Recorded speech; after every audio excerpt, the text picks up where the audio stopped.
تبارك الذي نزل الفرقان على عبده ليكون للعالمين نذيرا.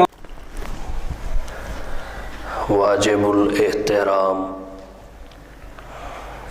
معزز سامعین کرام، ماہ رجب کا دوسرا عشرہ گزر رہا ہے۔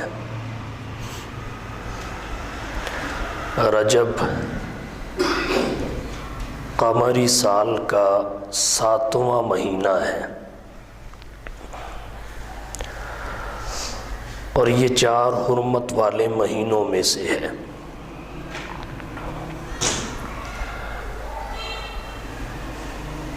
ماہ رجب میں بہت سارے واقعات پیش آئے۔ ایک واقعہ سن 60 ہجری 22 رجب کو کاتب وحی حضرت معاویہ رضی اللہ تعالی عنہ کی وفات کا ہے۔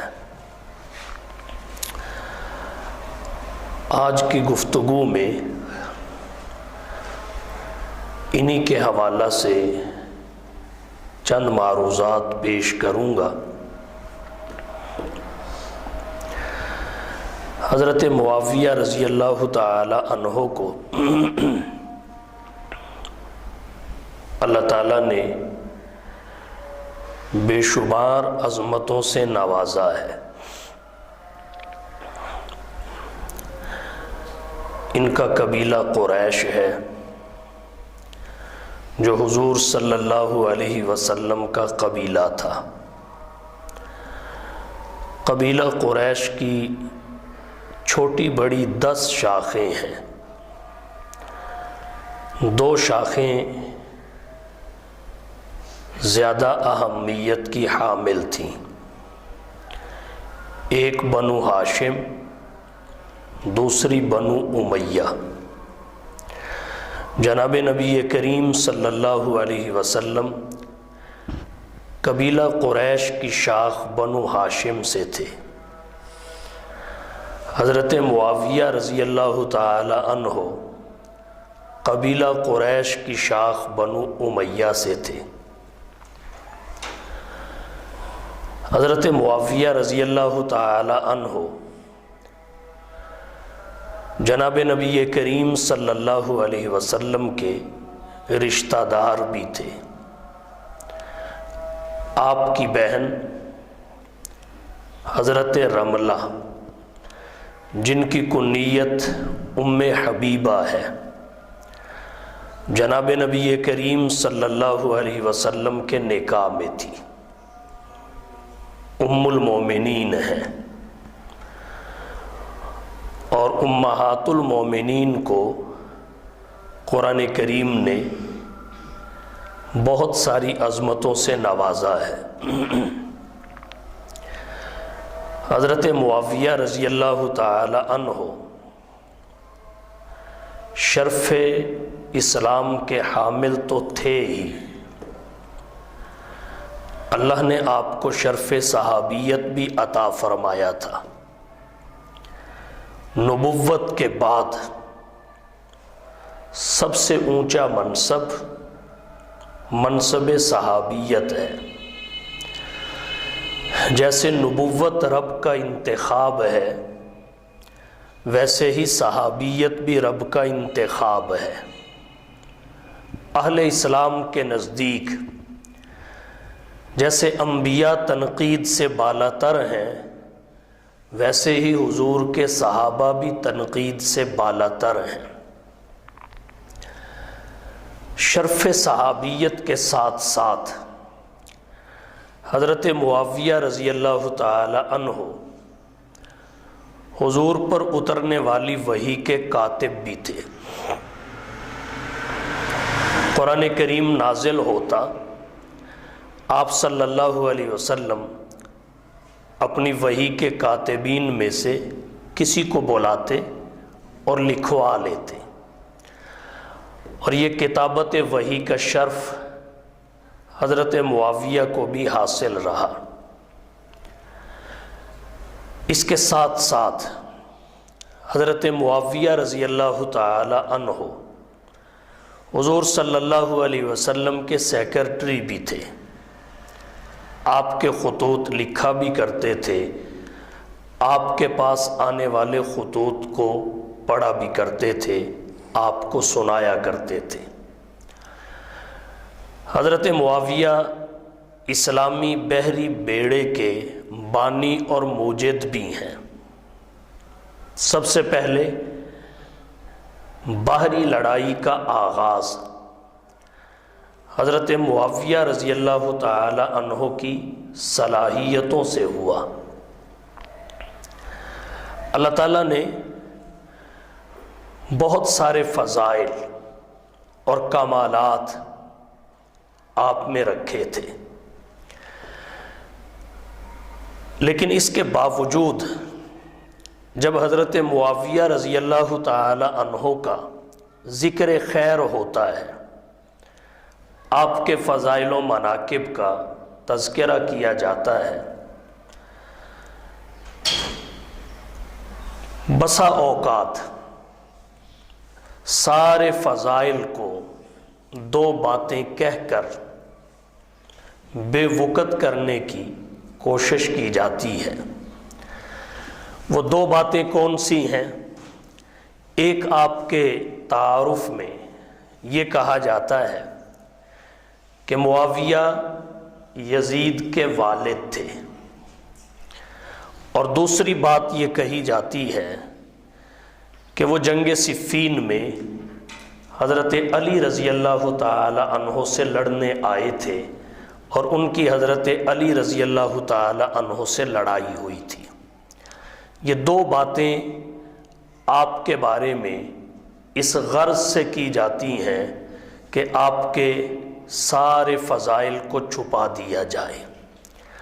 چنانچہ آج کی گفتگو میں ان دونوں باتوں کی وضاحت ذکر کرنا چاہوں گا کہ آیا یزید کا والد ہونے سے حضرت معاویہ کی شان میں کوئی کمی آتی ہے؟ اور اسی طرح جنگ صفین میں حضرت علی رضی اللہ تعالی عنہ سے جو لڑائی ہوئی، اس کی وجہ سے ان کی شان میں کوئی فرق پڑتا ہے یا نہیں پڑتا؟ سب سے پہلی بات، یزید کا والد ہونا۔ بلا شبہ حضرت معاویہ رضی اللہ تعالی عنہ یزید کے والد تھے، اور یزید حضرت معاویہ رضی اللہ تعالی عنہ کا بیٹا تھا۔ ہمارے بزرگوں نے، ہمارے اکابر اور اسلاف نے یزید کو فاسق فاجر لکھا ہے، اور اس کے فسق سے ہمیں سر منہ انحراف نہیں ہے۔ اس بات کو کھلے دل سے ہم تسلیم کرتے ہیں، لیکن یزید کی وجہ سے حضرت معاویہ رضی اللہ تعالی عنہ پر نہ تنقید بنتی ہے، اور نہ یزید کا والد ہونے سے ان کی شان میں کوئی کمی آتی ہے۔ اس کی وجہ یہ ہے، بہت سارے پیغمبروں کے قریبی رشتہ دار حالت کفر سے حالت اسلام میں آئے ہی نہیں۔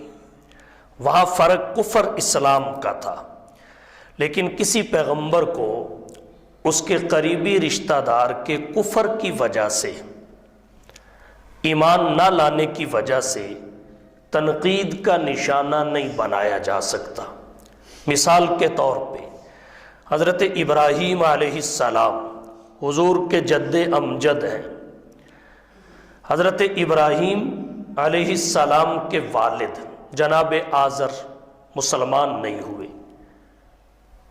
اور وہ بت بنایا کرتے تھے۔ اپنے بیٹے حضرت ابراہیم کے ساتھ ان کے معاملات کیسے رہے، قرآن کریم میں اس کا کچھ ذکر ملتا ہے۔ آزر کے قبول اسلام نہ کرنے کی وجہ سے حضرت ابراہیم پر انگشت دراز نہیں کی جا سکتی۔ اسی طریقے سے ایک پیغمبر حضرت نوح علیہ السلام ہیں، ان کا بیٹا کنعان، قرآن کریم میں اس کا بھی تفصیل سے ذکر ملتا ہے۔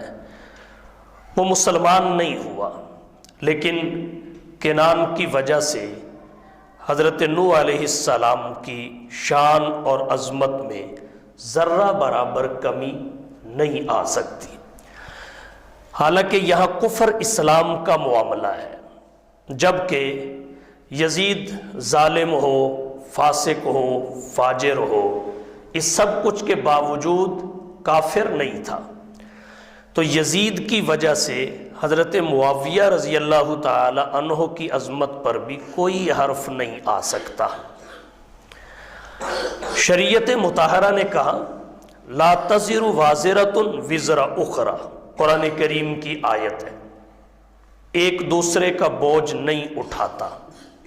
میدان محشر میں ایسے ہوگا، اگر والد سے کوئی خطا ہوئی ہے اس کا عذاب اس کے بیٹے کو نہیں دیا جائے گا، اور اگر بیٹے سے کوئی جرم سرزد ہوا ہے اس کا بدلہ والد سے نہیں لیا جائے گا۔ اور دنیا میں بھی ہماری شریعت کا قانون یہی ہے۔ مثال کے طور پہ اگر بیٹے سے قتل ہو جائے، قتل عامد، تو قصاص میں والد کو قتل نہیں کیا جا سکتا۔ اگر بڑے بھائی نے کسی کا مال محفوظ جس کی مالیت کم از کم 10 درہم ہو، کیونکہ اس سے کم پہ حد نہیں لگتی، چورا لیا تو اس کی سزا اس کے دوسرے رشتہ دار کو نہیں دی جائے گی، قطع ید کی حد اسی پر نافذ اور جاری ہوگی۔ دنیا میں بھی یہی قانون ہے، آخرت میں بھی یہی قانون ہے۔ تو یزید کا والد ہونے کی وجہ سے صحابی رسول کاتب وحی حضرت معاویہ رضی اللہ تعالی عنہ کی عظمت پر کوئی حرف نہیں آتا۔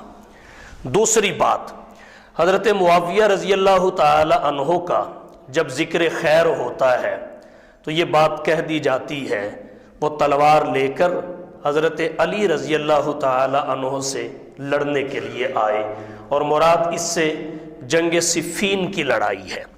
سب سے پہلی بات یہ سمجھے، حضرت علی اور حضرت معاویہ رضی اللہ تعالی عنہ کی جو جنگ صفین میں لڑائی ہوئی، یہ لڑائی اجتہادی اختلاف کی وجہ سے تھی۔ مورخ ابن خلدون نے مقدمہ ابن خلدون میں لکھا ہے حضرت علی رضی اللہ تعالی عنہ بھی مجتہد تھے، حضرت معاویہ رضی اللہ تعالی عنہ بھی مجتہد تھے۔ اب ان کا اجتہاد مختلف ہو گیا۔ اجتہاد کس بات پر مختلف ہوا؟ حضرت عثمان رضی اللہ تعالی عنہ کو باغیوں اور بلوائیوں نے بے دردی سے شہید کر دیا۔ 40 دن تک ان کے گھر کا محاصرہ رہا، کھانے پینے کی بندش رہی، مسجد میں آنے سے روک دیا گیا، اور بہت ساری پابندیاں ان پہ لگا دی گئیں۔ بالآخر وہ جام شہادت نوش کر گئے۔ ان کے جو قاتل تھے وہ حضرت علی رضی اللہ تعالی عنہ کی فوج میں چھپ گئے۔ حضرت علی رضی اللہ تعالی عنہ سے حضرت معاویہ رضی اللہ تعالی عنہ نے عرض کیا آپ کی بیعت ہم کرنے کو تیار ہیں، پہلے حضرت عثمان کے قاتلوں سے قصاص دلوائیے۔ تو حضرت معاویہ کا اجتہاد یہ تھا کہ قصاص پہلے ہو، بیعت بعد میں ہو۔ حضرت علی رضی اللہ تعالی عنہ کا اجتہاد یہ تھا بیعت پہلے ہو، قصاص بعد میں ہو۔ تھے یہ دونوں مجتہد، اور مجتہد کے بارے میں ضابطہ یہ ہے جو مجتہد ہوتا ہے اور کوئی اس کے اجتہاد پہ عمل کرے نہ کرے، خود کے لیے ضروری ہوتا ہے کہ اپنے اجتہاد پہ قائم رہے، اور اگر وہ اپنے اجتہاد پہ قائم نہیں رہتا پھر وہ منصب اجتہاد پہ فائز بھی نہیں رہ سکتا۔ اس کی سادہ سی مثال ہے، 4 مجتہدین سب سے اونچا مقام رکھتے ہیں۔ ایک سید الفقہاء، امام الائمہ، سراج الامہ، تلمیذ الصحابہ، حضرت امام اعظم ابو حنیفہ رحمہ اللہ۔ ان کے بعد حضرت امام مالک رحمہ اللہ، پھر حضرت امام شافعی رحمہ اللہ، پھر ان کے بعد حضرت امام احمد بن حنبل رحمہ اللہ۔ اگر کسی غیر منصوص مسئلہ میں، جو مسئلہ نص میں واضح طور پر مذکور نہ ہو، کسی غیر منصوص مسئلہ میں ان کا اجتہادی اختلاف ہو جائے تو امام ابو حنیفہ کا اپنے اجتہاد پہ قائم رہنا ضروری ہے، امام مالک کا اپنے اجتہاد پہ قائم رہنا ضروری ہے، امام شافعی کا اپنے اجتہاد پہ قائم رہنا ضروری ہے، امام احمد کا اپنے اجتہاد پہ قائم رہنا ضروری ہے۔ جب اپنے اجتہاد پہ خود مجتہد قائم نہ رہے تو وہ منصب اجتہاد پہ کیسے فائز رہ سکتا ہے؟ البتہ جو غیر مجتہدین ہوتے ہیں انہیں اختیار ہے کہ وہ اجتہادی مسائل میں اس امام کی تقلید کر لیں یا اس امام کی تقلید کر لیں یا اس امام کی تقلید کر لیں، تو وہ با اختیار ہوتے ہیں، تقلید شخصی جس کی چاہیں کر سکتے ہیں غیر منصوص مسائل میں۔ تو یہ دونوں شخصیات مجتہد تھی، حضرت علی بھی حضرت معاویہ بھی، اور ان کا اجتہادی اختلاف ہوا قاتلین عثمان سے قصاص کے معاملہ میں۔ تو جو غیر مجتہدین تھے ان میں سے کسی نے حضرت علی کے اجتہاد کو اپنا لیا، کسی نے حضرت معاویہ کے اجتہاد کو اپنا لیا، اس طرح کچھ ان کے ساتھ ہوئے کچھ ان کے ساتھ ہوئے، اور نوبت یہاں تک جا پہنچی باغیوں کی سازش کی وجہ سے کہ یہ اکٹھے بھی نہ ہو سکے، اگر اکٹھے ہوئے تو وہ خطرہ حقیقت بن کے سامنے آ سکتا ہے جو انہیں کھٹکتا تھا۔ تو یہ جنگ صفین میں جو لڑائی ہوئی اس اجتہادی اختلاف کی وجہ سے تھی، اور مجتہد جب اجتہاد کرتا ہے اس کا اجتہاد دو حال سے خالی نہیں ہوتا، یا اس کا اجتہاد درست ہوتا ہے یا اجتہاد میں خطا ہوتی ہے۔ اللہ کے نبی صلی اللہ علیہ وسلم نے فرمایا مجتہد کا اجتہاد صحیح ہو اسے تب بھی اجر ملتا ہے، اجتہاد میں خطا ہو جائے اسے تب بھی اجر ملتا ہے۔ البتہ فرق یہ ہے جب اجتہاد صحیح ہو دوہرا اجر ملتا ہے، اور جب اجتہاد میں خطا ہو جائے پھر قہرا اجر ملتا ہے۔ امام بخاری رحمۃ اللہ علیہ نے بخاری شریف جلد ثانی صفحہ 1092 پر حدیث ذکر کی، حضور صلی اللہ علیہ وسلم نے فرمایا اذا حکم الحاکم فاجتہد فاصاب فلہ اجران، جب مجتہد صحیح اجتہاد کرے فلہ اجران، اس کے لیے دو اجر ہیں، ایک جد و جہد کا، محنت اور کوشش کا، دوسرا صحت کو پا لینے کا۔ وَإِذَا حَكَمَ فَاجْتَهَدَ ثُمَّ أَخْطَأَ فَلَهُ أَجْرٌ، اور جب اجتہاد میں خطا ہو جائے پھر اسے قہرا اجر ملتا ہے محنت اور کوشش کا۔ تو مجتہدین کا طبقہ وہ ہے، اجتہادی خطا پر بھی ان کی پکڑ نہیں ہے، بلکہ اللہ کے نبی نے 1 گنا اجر و ثواب کا وعدہ فرمایا ہے۔ تو یہ ان کا اجتہاد تھا، اس وجہ سے ان دونوں کی شان اس بات کا تقاضا کرتی تھی کہ یہ اپنے اپنے اجتہاد پر قائم رہیں، حالات خواہ کچھ بھی ہوں۔ ایک تو اس وجہ سے اس لڑائی کا ہونا ضروری تھا، اس لڑائی کا دیگر وجوہات کی بنا پر بھی وجود میں آنا ضروری تھا، وہ میں آپ کے سامنے ایک ایک کر کے ذکر کر دیتا ہوں۔ قرآن کریم میں اللہ نے فرمایا وَإِن طَائِفَتَانِ مِنَ الْمُؤْمِنِينَ اقْتَتَلُوا فَأَصْلِحُوا بَيْنَهُمَا، سورۃ الحجرات میں یہ قرآن کریم کی آیت ہے۔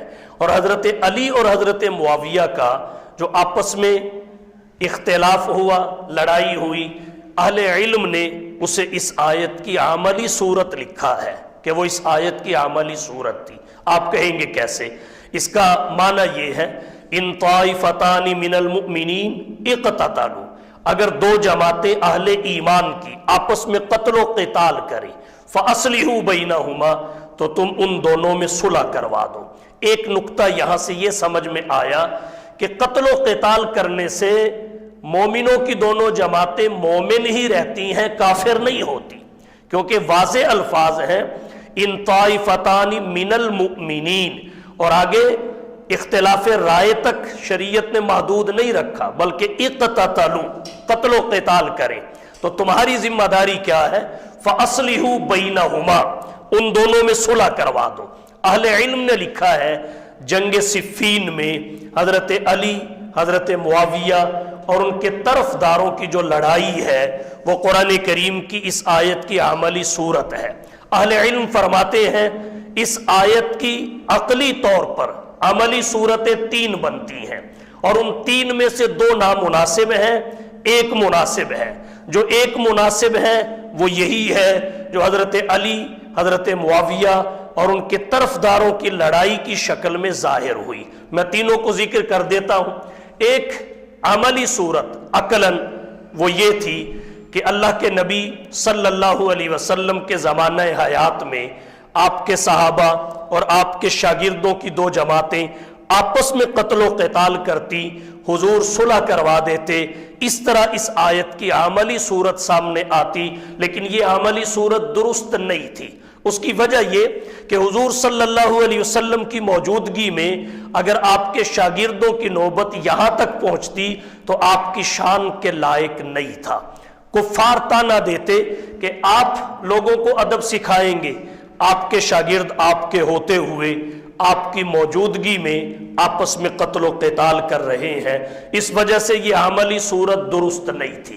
دوسری عملی صورت یہ تھی کہ نبی کا زمانہ بھی نہ ہو، یعنی آپ کا زمانہ حیات گزر جائے، آپ کے صحابہ کا زمانہ حیات بھی گزر جائے، صحابہ کے بعد کے 2 مومنوں کی جماعتیں آپس میں قتل و قتال کر کے اس آیت پر عمل کرتی، یہ صورت بھی درست نہیں تھی، اور یہ متعدد وجوہ سے درست نہیں۔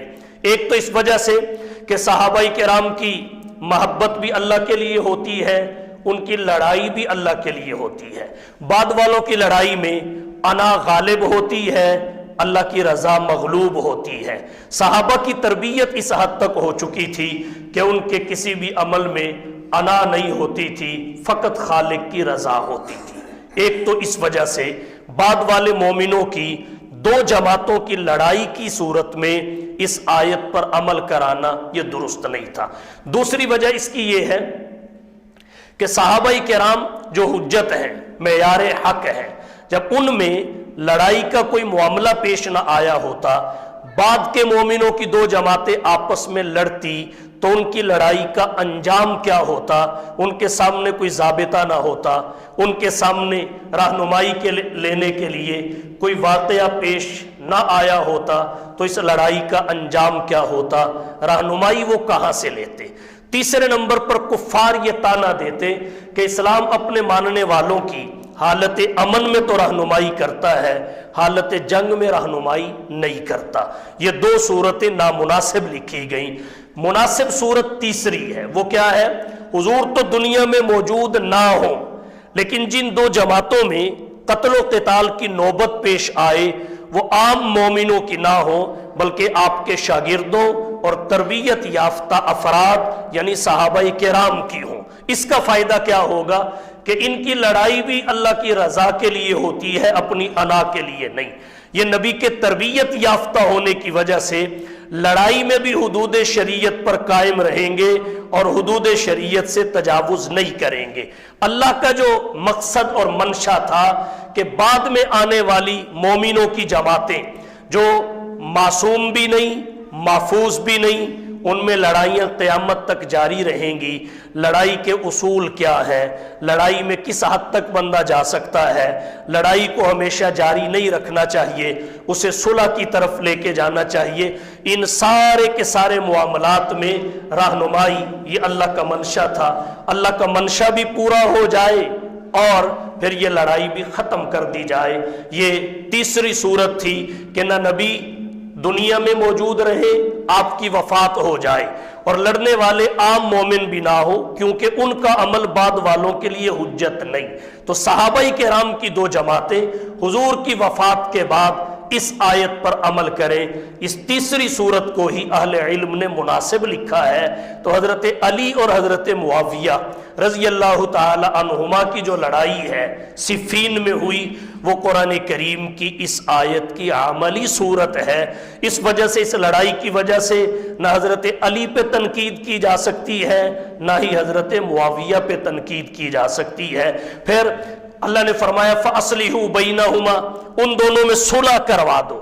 پہلی جو آیت کی ترتیب ہے، پہلے جو الفاظ ہیں ان پر حضرت علی و معاویہ اور ان کے طرفداروں نے عمل کر کے امت کی راہبری اور رہنمائی کی، اور جو اگلا حصہ ہے آیت کا فَأَصْلِحُوا بَيْنَهُمَا، ان میں صلح کروا دو، اس پر حضرت حسن بن علی رضی اللہ تعالی عنہ نے عمل کیا اور دونوں جماعتوں میں صلح کروا دی۔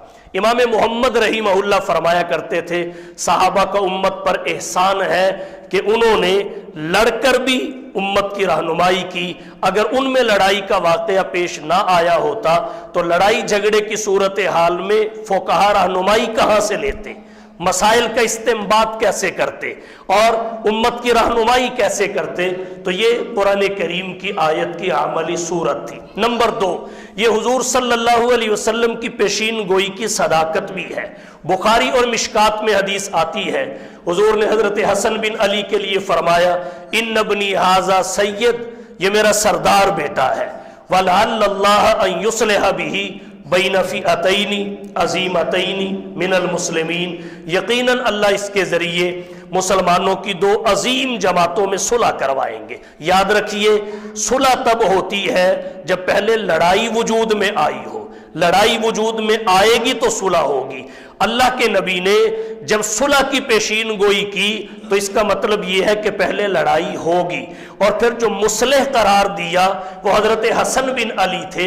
اہل علم نے یہ دعویٰ کیا کہ حضرت علی اور حضرت معاویہ اور ان کے طرفداروں کی جماعتوں میں جو صفین میں لڑائی ہوئی، اسی لڑائی کی اللہ کے نبی نے اس روایت میں پیشین گوئی کی ہے، اور اس کی دلیل یہ ہے کہ ان دو جماعتوں کا مصلح اللہ کے نبی نے حضرت حسن کو قرار دیا، اور حضرت حسن نے انہی دو جماعتوں میں اپنی زندگی میں صلح کروائی ہے اور کسی جماعتوں میں صلح نہیں کروائی۔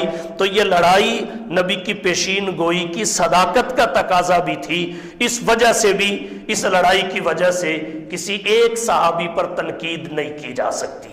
تیسری وجہ بلکہ چوتھی وجہ، امام بخاری رحمۃ اللہ علیہ نے بخاری شریف 509 صفحہ پر حضرت ابو ہریرہ رضی اللہ تعالی عنہ سے ایک حدیث ذکر کی، اس میں حضور سرور عالم صلی اللہ علیہ وسلم نے اس لڑائی کو قیامت کی علامات میں ذکر کیا۔ فرمایا لا تقوم الساعہ حتی تقتتل فئتان، اس وقت تک قیامت برپا نہیں ہوگی جب تک دو جماعتیں آپس میں قتل و قتال نہ کر لیں، اور اللہ کے نبی نے ان کی نشانی بتائی وَدَعْوَاهُمَا وَاحِدَةٌ، اس حال میں کہ دونوں جماعتوں کا دعویٰ بھی ایک ہو۔ حضرت علی رضی اللہ تعالی عنہ کا فرمان ہے، شرح نہج البلاغہ جلد ثالث 125 صفحہ پر حضرت علی فرماتے ہیں یہ دونوں جماعتیں جن کا دعویٰ ایک ہے علی اور معاویہ کے طرفداروں کی جماعتیں ہیں۔ حضرت علی نے فرمایا وظاہر، لڑائی کے باوجود حقیقت یہ ہے ان ربنا واحد، ہمارا رب بھی ایک ہے، ونبینا واحد، ہمارا نبی بھی ایک ہے، ودعوتنا فی الاسلام واحدۃ، ہماری اسلام کی دعوت بھی ایک ہے، ولا نستزیدہم فی الایمان باللہ والتصدیق برسولی ولا یستزیدوننا، نہ وہ ایمان باللہ اور تصدیق بالرسول میں ہم سے بڑے ہوئے ہیں نہ ہم ان سے بڑے ہوئے ہیں، الامر واحد، معاملہ ایک ہے، الا مختلفنا فیہ من دم عثمان، مگر خون عثمان کے قصاص کے معاملہ پر ہمارا اختلاف ہوا ہے، وَنَحْنُ مِنْهُ بُرَاء، اور ہم دونوں فریق اس سے بری ہیں۔ تو یہ قیامت کی علامات میں حضور نے ذکر کر دی، جیسے قیامت کے قائم ہونے کے لیے، برپا ہونے کے لیے باقی علامات کا پایا جانا ضروری ہے، اس علامت کا پایا جانا بھی ضروری ہے۔ نزول عیسیٰ قیامت کی علامتوں میں ہے، اس کے بغیر قیامت قائم نہیں ہوگی۔ اسی طرح ظہور مہدی قیامت کی علامتوں میں ہے، اس کے بغیر قیامت قائم نہیں ہوگی۔ خروج دجال قیامت کی علامتوں میں ہے، اس کے بغیر قیامت برپا نہیں ہوگی۔ یاجوج ماجوج کا آنا قیامت کی علامتوں میں ہے، اس کے بغیر قیامت برپا نہیں ہوگی۔ سورج کا مشرق کے بجائے مغرب سے طلوع ہونا قیامت کی علامتوں میں ہے، اس کے بغیر قیامت قائم نہیں ہوگی۔ اگر ہو جائے اللہ کے نبی کی صداقت پہ تنقید ہوتی ہے، تو جیسے حضور نے باقی علامتیں جو بیان کی ایک ایک کا پورا ہونا ضروری ہے، ایسے ہی نبی کی صداقت کا تقاضا تھا یہ بھی پوری ہو۔ اس وجہ سے حضرت علی اور حضرت معاویہ کی جو صفین میں لڑائی ہوئی ہے، اس لڑائی کی وجہ سے نہ حضرت علی پہ تنقید ہو سکتی ہے نہ ہی حضرت معاویہ پہ تنقید ہو سکتی ہے۔ پھر ایک بات اور عرض کرنا چاہوں گا، لڑائی صحابہ کا معمول نہیں تھا، ان کی عادت نہیں تھی، یہ اللہ کی حکمت سے ہوئی، اللہ کی مشیت سے ہوئی، اور اس سے اللہ کا ایک منشا تھا۔ جب وہ منشا پورا ہو گیا لڑائی ختم ہو گئی۔ حضرت علی اور حضرت معاویہ کی صلح ہوئی، حضرت علی کے بیٹوں نے حضرت معاویہ کے ہاتھ پہ بیعت کی، یہ لڑائی رہی نہیں، ختم ہو گئی۔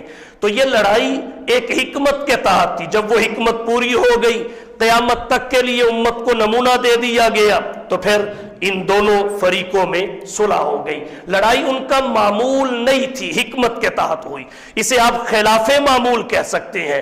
اور خلاف معمول اللہ کے نبی سے اگر کوئی ہو جائے، اس میں امت کے لیے سہولت ہوتی ہے، وہ حکمت میں مبنی ہوتا ہے۔ ایسے ہی نبی کے صحابہ سے کوئی عمل خلاف معمول ہو جائے، اس میں بھی امت کی سہولت ہوتی ہے۔ دونوں کی ایک ایک مثال آپ کی توجہ کی نظر کروں گا۔ بخاری شریف 99 صفحہ پر حضرت ابو ہریرہ کی حدیث ہے، جناب نبی کریم صلی اللہ علیہ وسلم نے ظہر کی نماز پڑھائی، 4 کے بجائے 2 رکعتیں پڑھا کر سلام پھیر دیا۔ حضرت ذوالیدین صحابی نے عرض کیا، اقصرت الصلاۃ ام نسیت یا رسول اللہ، حضور نماز کم ہو گئی یا آپ بھول گئے؟ اللہ کے نبی نے صحابہ سے پوچھا، اصدق ذوالیدین، کیا ذوالیدین سچ کہہ رہے ہیں؟ قالوا نعم، انہوں نے کہا جی بالکل سچ کہہ رہے ہیں۔ آپ اٹھے، 2 رکعتیں مزید پڑھی، سجدہ سہو کر کے سلام پھیرا۔ یہ اس زمانے کی بات ہے جب نماز کے دوران بات کر لینے سے نماز فاسد نہیں ہوتی تھی، تو نماز کے دوران بات کر لینے سے جب نماز فاسد نہیں ہوتی تھی، یہ دوران نماز ہی ہے، کیونکہ رکعتیں 4 تھیں، 2 پڑھ کے سلام پھیر لی گئی، مجلس تبدیل نہیں ہوئی۔ حضور اٹھے، 2 رکعتیں مزید پڑھی، سجدہ سہو کر کے سلام پھیرا۔ اس طرح کرنا حضور کا معمول نہیں تھا، یہ زندگی میں ایک دفعہ ہوا، خلاف معمول ہے۔ اس خلاف معمول میں حکمت تھی، امت کی سہولت تھی۔ وہ امت کی سہولت کیا تھی کہ اللہ کے نبی سے یہ ہوا تو ہمارے سامنے سجدہ سہو کا مسئلہ واضح ہو گیا۔ اگر کسی امتی کو ایسی صورتحال پیش آئے تو وہ مزید 2 رکعتیں پڑھ کے سجدہ سہو کر کے سلام پھیرے، اس کی پہلی 2 بھی کام آ جائیں گی، وگرنہ پہلی 2 نئے سرے سے پڑھنا پڑتی۔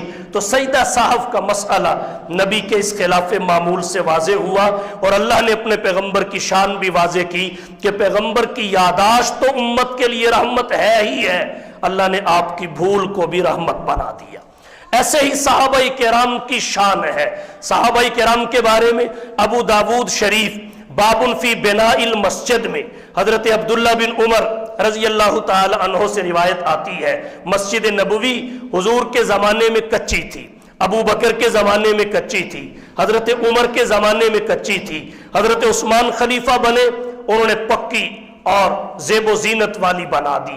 اب حضرت عثمان کا یہ خلاف معمول یہ نہیں تھا، پہلے تینوں کا معمول کچی ہونا تھا، لیکن خلاف معمول انہوں نے اسے پکی بنا دیا۔ تو یہ خلاف معمول حکمت پہ مبنی تھا، اس میں امت کی سہولت تھی۔ اگر حضرت عثمان ایسا نہ کرتے تو دنیا والوں کے پاس کتنی بھی دولت کیوں نہ ہوتی، پکی مسجد بنانے کا کسی کے پاس کوئی جواز نہ ہوتا۔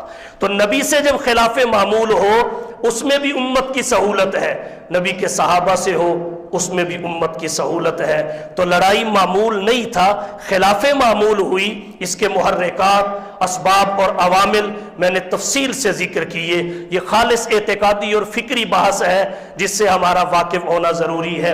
حضور کا ارشاد ہے، انما الاعمال بالنیات، اعمال کے ثواب کا دار و مدار نیتوں پر ہے، بشرطے کہ اعمال خلاف شریعت نہ ہو، شریعت کے دائرے میں ہو، مباح ہو، پھر نیت درست ہو تو اجر و ثواب ملتا ہے۔ اہل علم نے ایک مثال لکھی ہے، ایک بندہ مسجد کے باہر ایک کھونٹا اس نیت سے گاڑے کہ نمازی سواری پہ آئے، اپنی سواری باندھ کر اطمینان سے نماز ادا کر لے، تو اس کا کھونٹا گاڑنا اجر و ثواب کا باعث ہے۔ اگلے دن دوسرا آئے، وہ اسے اکھاڑ دے اس نیت سے کہ اندھیرے میں کسی کی ٹھوکر نہ لگ جائے، اکھاڑ کے سائیڈ پہ رکھ دے، تو اس کا اکھاڑنا اجر و ثواب کا باعث ہے۔ تو جب عمل مباح ہو، خلاف شرع نہ ہو، دو آدمیوں نے ایک دوسرے کے خلاف کیا، متضاد کیا، تو حسن نیت کے بنا پہ دونوں کو اجر و ثواب ملتا ہے۔ تو اسی طرح صحابہ کا معاملہ ہے، حسن نیت کی بنا پہ فریقین کو اللہ نے اجر و ثواب سے نوازا ہے۔ تو صحابہ کرام کے بارے میں ہمارا ذہن، دماغ، دل بالکل کلیئر ہونا چاہیے، ان کے بارے میں ہماری زبان پہ کوئی حرف نہیں آنا چاہیے۔ اللہ نے ان سے تربیت کے دوران کچھ بھی ہوا سب کے بارے میں کہا میں نے معاف کر کے انہیں جنت کا وارث بنا دیا۔ تو حضرت معاویہ رجب میں چونکہ وہ فوت ہوئے، اس وجہ سے ان کے بارے میں نے چند گزارشات پیش کی جو یقیناً ہمارے ذہنوں کی صفائی کا باعث بنیں گی۔ اللہ تعالی ہم سب کو سمجھنے اور عمل کرنے کی توفیق بخشے۔ وآخر دعوانا ان الحمد للہ رب العالمین۔